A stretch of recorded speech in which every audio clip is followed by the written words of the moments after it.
শেষ, তুমি এবার আসতে পারো। 1 মিনিট স্যার। দেশের সব বড় বড় সন্ত্রাসী দলগুলোর সাথে ওদের যোগাযোগ আছে, তাই আমার অনুরোধ আগামীকাল আদালতে পাঠাবার আগ পর্যন্ত থানার বাইরে ও ভেতরে জোরদার সিকিউরিটির ব্যবস্থা করবেন। তোমার কাছে কি শিখতে হবে কিভাবে বেল্ট লাগাতে হবে, কিভাবে ব্যাচ পড়তে হবে, কিভাবে প্যান্টের চেইন লাগাতে হবে? আমার ডিউটি আমাকে শেখাতে এসো না। আমার নাম নাসির হাওলাদার। আপনি শুধু শুধু উত্তেজিত হচ্ছেন কেন? নিজেকে খুব বড় হিরো মনে করো না? এখনো দাঁড়িয়ে আছো কেন? কেটে পড়ো, যাও যাও।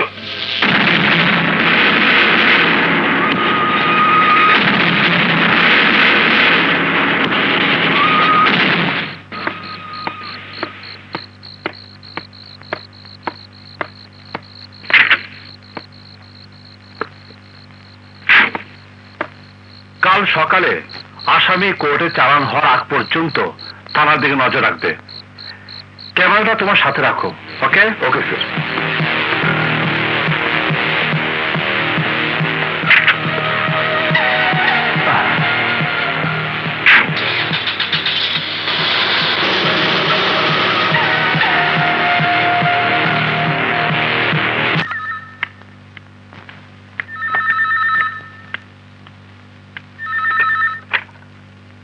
হ্যালো স্যার, ক্রিমিনালগুলো পালিয়েছে।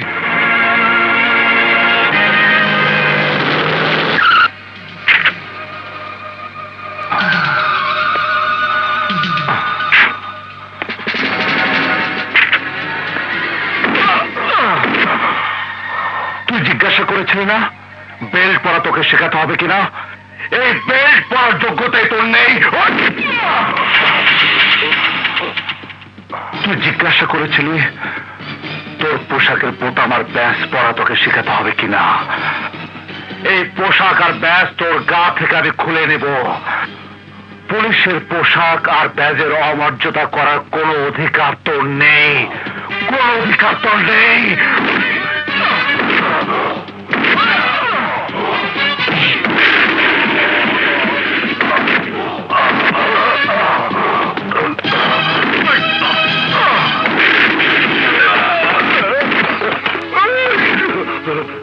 এইসব কি হচ্ছে মিস্টার মাসুদ? Stop it.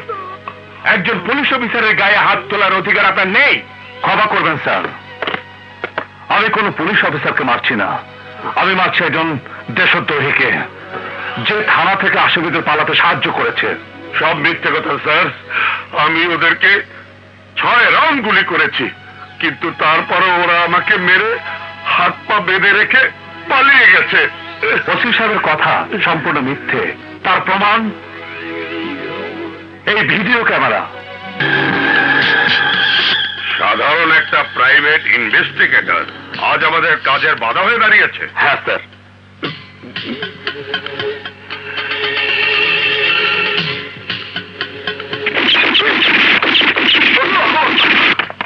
হ্যাঁ, এবার বাইরে এসো।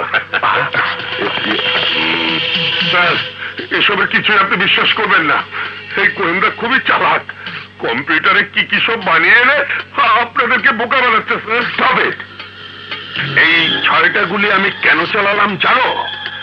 এই 6টা গুলির প্রমাণ দেখিয়ে আমি কমিশনার স্যারকে একটা গল্প বানিয়ে বলবো, প্রমাণ দিয়ে বুঝিয়ে দেব আমি সত্যি বলছি।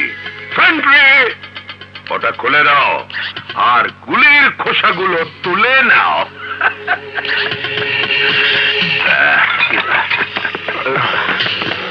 আরে আরে, তোমরা যে এভাবে চলে যাচ্ছ, ওই কমিশনার তো কাল সকালে আমার পাছায় লাথি মেরে চাকরি থেকে বিদায় করবে।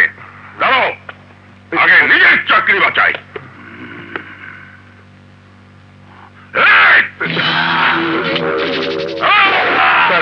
কি করছেন? এইবার হয়েছে।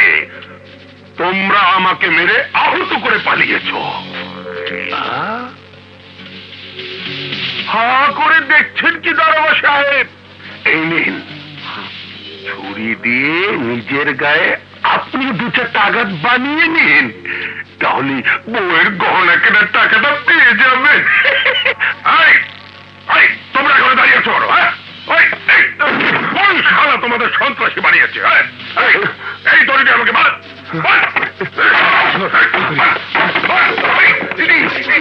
হাতে ব্যথা, হাতে ব্যথা।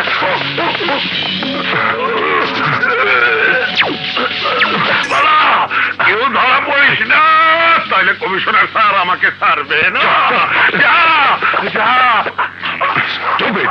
এসি সাহেব, এই ক্রিমিনালটাকে এক্ষুনি সাসপেন্ড করে ওকে অ্যারেস্ট করুন। Thank you sir. Saidul, arrest him. Sir sir sir. ধন্যবাদ মিস্টার মাসুদ। আপনি পুলিশের পোশাকধারী একজন মারাত্মক ক্রিমিনালকে ধরিয়ে দিয়েছেন। আপনাকে ধন্যবাদ জানানোর ভাষা আমার নেই। ধন্যবাদ জানাবার কিছু নেই স্যার। আমি চাই দেশের মানুষ আইনের প্রতি আস্থাশীল হোক। আইনকে, পুলিশকে সম্মান করুক। আইনের প্রতি আস্থা নেই বলে দেশটা সন্ত্রাসের গুন্ডামিতে ভরে গেছে। দেশটার উন্নতি করতে হলে আজ আমাদের ভালো মানুষের বড় প্রয়োজন।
কে আপনি?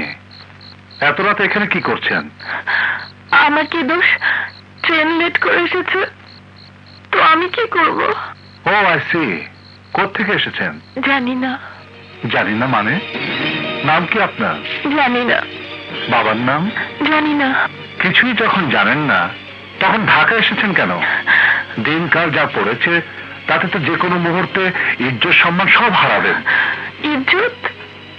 ইজ্জত আবার কি? ইজ্জত আমাদের দেশে একজন নারীর সবচেয়ে বড় সম্পদ। আচ্ছা, আপনি কি কিছু জানেন না, নাকি সব জেনেও না জানার ভান করছেন? কি জানি, তাও জানি না। বাচ্চাতে এসে এ কার পাল্লা পড়লাম বাবা। এ তো দেখি কিছুই জানে না। এখানে এখন কি করা যায়? এত সুন্দরী মেয়েকে রাস্তায় একে ছেড়ে যাওয়া তো ঠিক হবে না। আচ্ছা, আপনি ঢাকা শহরে কার ঠিকানা নিয়ে এসেছেন? কোথায় যাবেন? জানি না। জানি না মানে? যদি ওই ছেলেগুলো আপনাকে নিয়ে খুন করে ফেলতো, লাশ কোন ঠিকানা পাঠাতাম?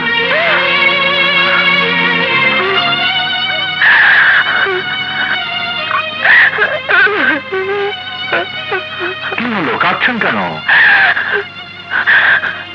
আপনি কোথায় আমাকে হেল্প করবেন, তা না করে আমাকে খুন করার হুমকি দিচ্ছেন কেন? মনে হচ্ছে পুরো পাগল। এখানে এভাবে একা রেখে যাওয়া নিরাপদ নয়। এই যে শুনুন, প্লিজ শুনুন, আর শুনুন, গাড়িতে উঠুন। আমাকে কোথায় নিয়ে যাবেন? জাহান্নামে। না বাবা, ওখানে অনেক গরম। চোখ, একদম চোখ। উঠুন গাড়িতে। এত রাতে ঢাকা শহরের রাস্তায় ঘুরলে সকালে আর কাউকে মুখ দেখাবার মতো অবস্থায় থাকবেন না। উঠুন গাড়িতে, উঠুন। ওকে, ঠিক আছে।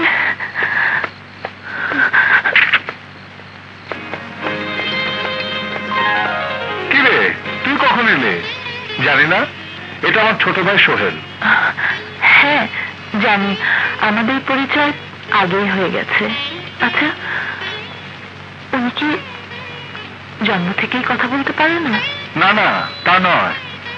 ছোটবেলা একটা অ্যাক্সিডেন্টের পর থেকে ওর এই অবস্থা। তুমি তোমার কথা বলতে পারো। সোহেল, এই মেয়েটি কিছুদিন আমাদের বাড়িতে থাকবে, ওর দিকে লক্ষ্য রাখিস। আমি একটু বেরোচ্ছি।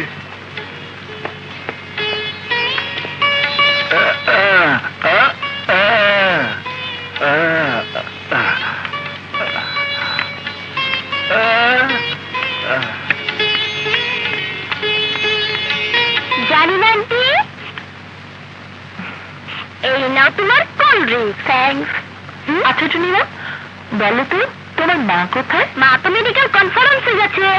Medical conference? Ladies and gentleman, যে সকল কর্মীর অক্লান্ত পরিশ্রমে সন্ধানী তার কার্যক্রম সফলতার সাথে চালিয়ে যাচ্ছে, তাদেরকে সম্মানিত করাই আজ আমাদের উদ্দেশ্য। সন্ধানী এই বছরে এমন একজনকে সম্মানিত করছে যিনি ব্যক্তিগত উদ্যোগে সন্ধানীর জন্য সবচেয়ে বেশি রক্ত সংগ্রহ করতে সক্ষম হয়েছেন। তিনি হচ্ছেন ডাক্তার জাহানারা মাসুদ বৃষ্টি।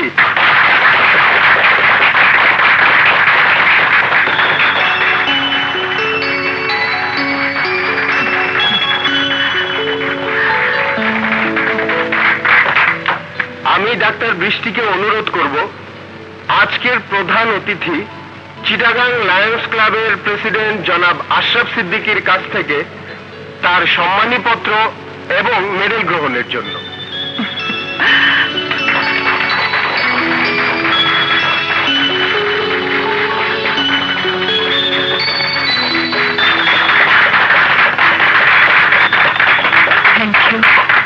ডাক্তার বৃষ্টি, আমাদের উদ্দেশ্যে কিছু বলুন।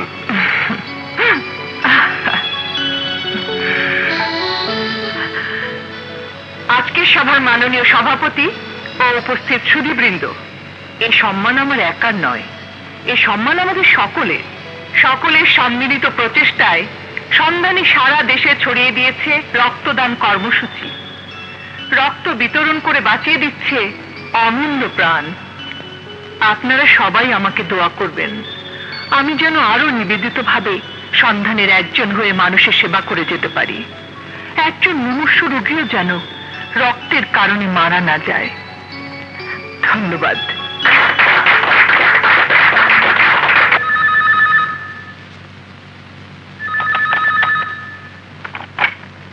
হ্যালো।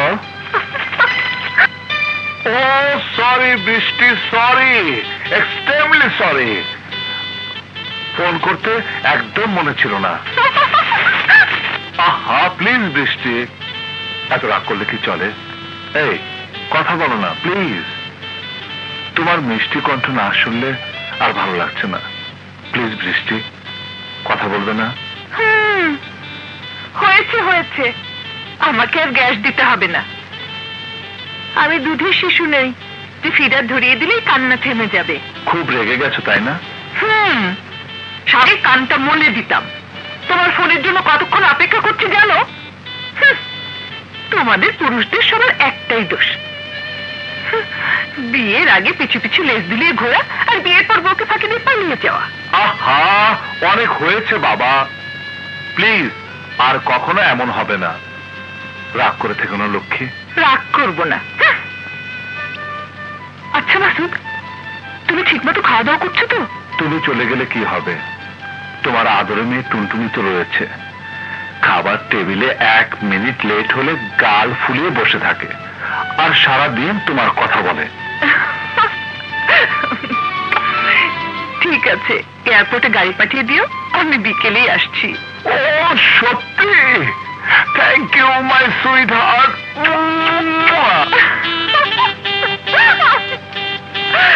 দুষ্টু, বাই।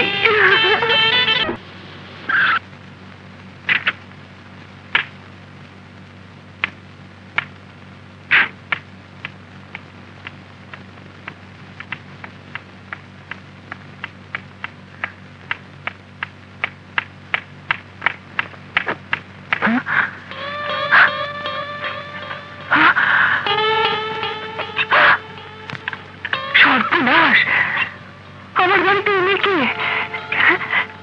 নিশ্চয়ই চোর।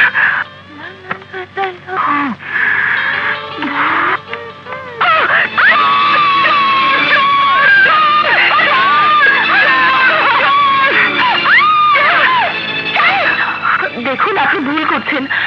আপনি যা ভাবছেন আমি তা নই। এই নীরব, হা করে দেখছিস কি? ধর। আরে চোর? কে চোর? কি সব যাতা বলছেন? কে আপনি? আরে এ তো আমার আম্মু। মানে আপনি মিসেস মাসুদ? ইয়েস।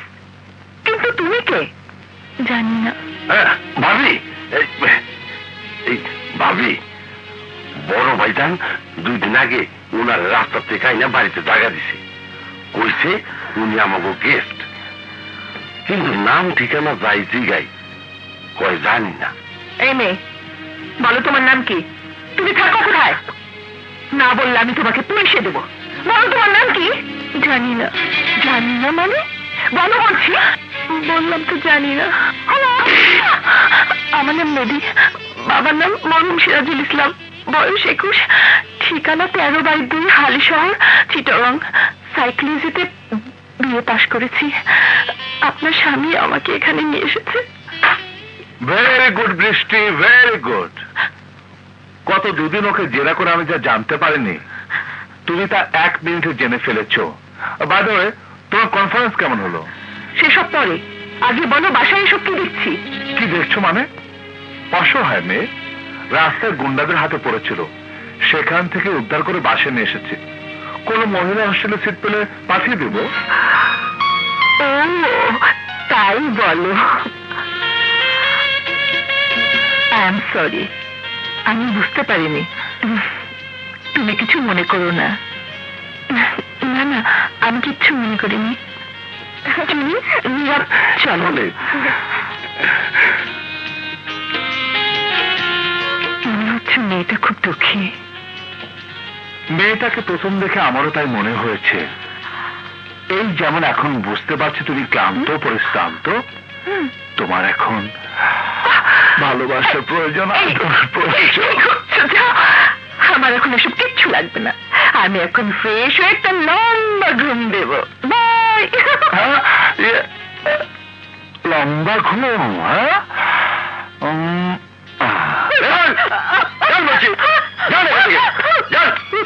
আসলে কিন্তু সমস্যা হবে।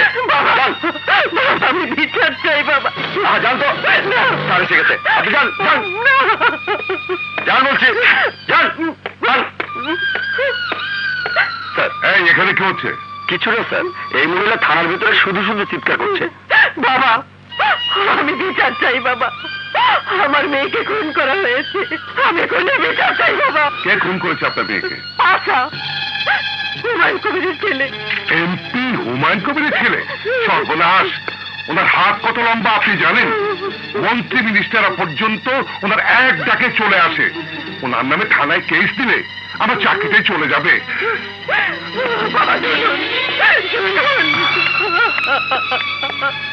আল্লাহ রে, এই দুনিয়া থেকে আমার মেয়ের খুনের বিচার হবে না, আমার সন্তান কি খুনের বিচার হবে না? শুনুন, আপনি আমার সাথে আসুন প্লিজ। গাড়িতে উঠুন প্লিজ, উঠুন উঠুন প্লিজ।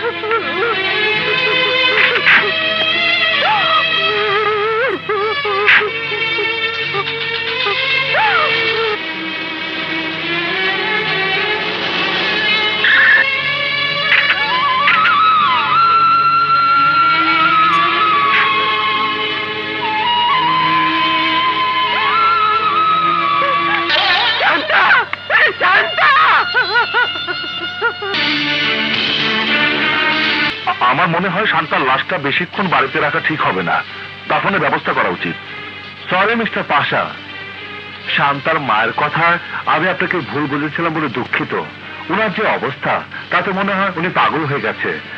আপনার অনুমতি পেলে আমি ওনাকে কোনো মানসিক হাসপাতালে ভর্তি করে দিতে চাই।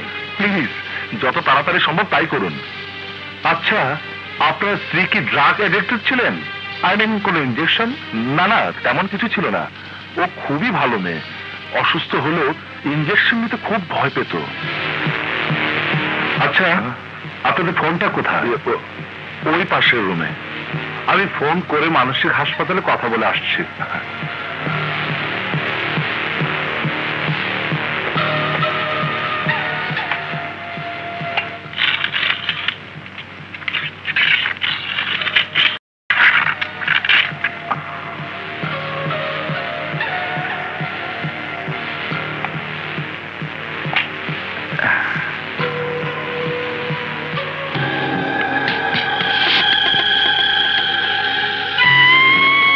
বলল ইঞ্জেকশন নিতে শান্তা ভয় পায়, কিন্তু এখানে সিরিঞ্জও আছে দেখে মনে হচ্ছে ইঞ্জেকশনও নেওয়া হয়েছে। কোনো মেডিসিনের গন্ধ তো নেই, অথচ সূচের দাগায় রক্ত।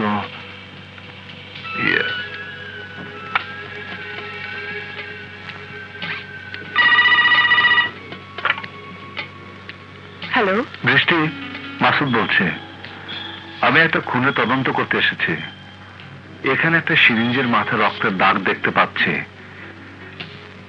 কিন্তু কোনো মেডিসিন ব্যবহার করা হয়েছে বলে মনে হচ্ছে না। ব্যাপারটা কি হতে পারে বলো তো? মেডিসিনের কোনো প্রয়োজন নেই।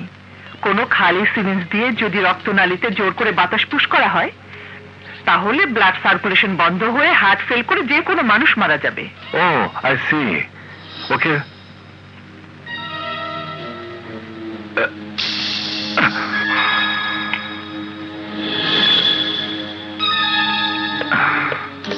মিস্টার পাশা, বাড়ির ফোনটা মনে হচ্ছে ডেড। আপনার কাছে কি মোবাইল? অবশ্যই, নিন।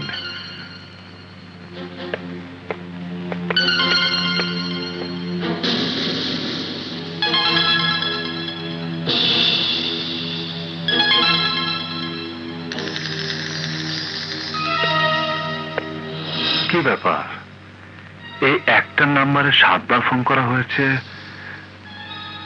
017630255। কার নাম্বার হতে পারে? হ্যালো পাশা, আমি সোমা বলছি। তোমার প্ল্যান কি সাকসেসফুল? শান্তা কি মরেছে? কি হলো পাশা, তুমি কথা বলছো না কেন? শান্তা মরেছে কি মরেনি? পাশা, পাশা, তুমি চুপ করে আছো কেন? আশেপাশে বাইরের লোক আছে বুঝি? নজরুল। জি স্যার। এই সিরিঞ্জ কেমিক্যাল টেস্টের জন্য ল্যাবে পাঠাও। শুয়ের ডগায় লেগে থাকা রক্তের গ্রুপ আর কোনো কেমিক্যাল ব্যবহার করা হয়েছে কিনা আমি জানতে চাই।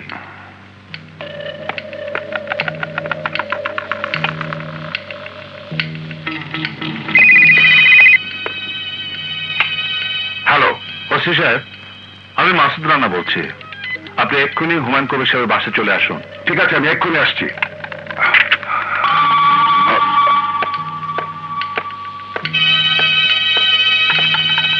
কি হলো, নাম্বারটা পেলেন? না, শুধু এনগেজ পাচ্ছে। নাম্বারটা বলুন, আমি ট্রাই করছি। 017630255। 0176302। এই নাম্বারটা পেলেন কোথায়?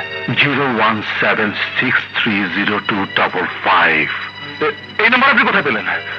আপনি নিশ্চয়ই কোনো ষড়যন্ত্র করছেন, আমাকে ফাঁসাতে চাইছেন আপনি। কেন, এই নাম্বারে ফোন করলে কি সব ফাঁস হয়ে যাবে? হত্যা না আত্মহত্যা প্রকাশ হয়ে যাবে? বের হয়ে যান, বেরিয়ে যান আপনি, বেরিয়ে যান। Doctor, doctor! সরি ডাক্তার সাহেব, মিস্টার পাশা যে ব্যথা উঠেছে তার জন্য এইসব ওষুধের কোনোটাই লাগবে না। আমি ওনার পার্সোনাল ডাক্তার, ওনাকে কি ইনজেকশন দিতে হবে তা আমি জানি। আমিও জানি মিস্টার পাশার কি ওষুধের প্রয়োজন। যান, ওর সেবা না করে দেশের দুস্থ অসহায় মানুষগুলো সেবা করুন। যান, যান। Doctor, doctor! Relax, relax mister Pasha. আপনার ঔষধ আমি জানি। না, না, কি করছেন আপনি? খালি সিরিঞ্জ ইঞ্জেকশন দিলে রক্ত নালীতে বাতাস ঢুকে আমার হার্ট অ্যাটাক হবে। তুই জানলি কি করে? তাহলে এইভাবে বুঝি শান্তাকে খুন করেছিস, তাই না? না না, আমি শান্তাকে খুন করিনি, আমি খুন করিনি। চুপ! বিশ্বাস করুন, আমার স্ত্রী আর আমার মাঝে। চুপ! নজরুল, স্টেটমেন্ট নাও।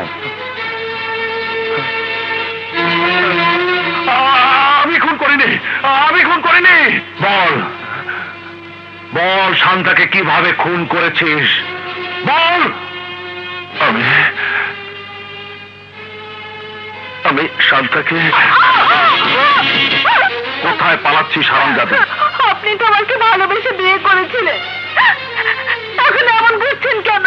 হারামজাদি, বিয়ের সময় তোর বয়স ছিল 19, টসটসে একটা যুবতী, আর এখন 23 বছর একটা কঙ্কাল। তোর দিকে তাকালে আমার ঘৃণা হয়, তাই আমি মুক্তি চাই, মুক্তি। আমার কোনো ক্ষতি করবেন না প্লিজ, আমার দুটো আপনার সন্তান। না না, আমি তোর কোনো ক্ষতি করবো না, কেবল একটা ইঞ্জেকশন দেবো, বেশি না, শুধু একটা। এর ভেতর কোনো ওষুধ নেই, আছে শুধু বাতাস। আর এই বাতাস তোর শিরায় ঢুকিয়ে দিলে তোর হার্ট অ্যাটাক হবে, তুই মরে যাবি। পালাচ্ছিস কোথায়? এই এরকম একটা মৃত্যু তোর জন্য ভাগ্যের ব্যাপার।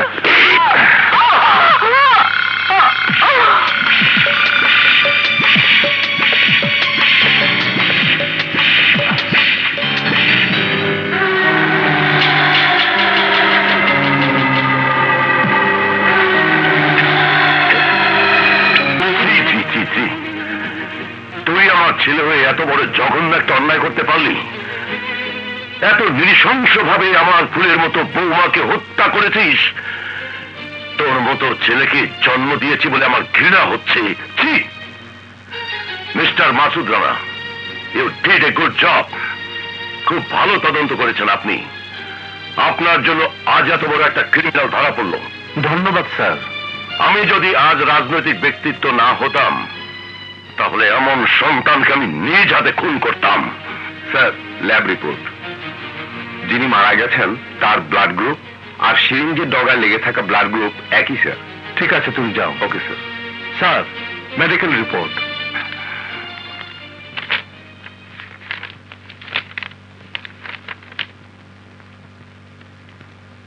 ওসি সাহেব। স্যার। পাশাকে গ্রেফতার করুন। আর মিস্টার মাসুদ যে সাক্ষ্য প্রমাণ দিচ্ছেন তা আদালতে দাখিল করুন। আমি চাই আমার ছেলে বলে এত বড় জঘন্য একটা খুনি যেন ছাড়া না পায়। Arrest him.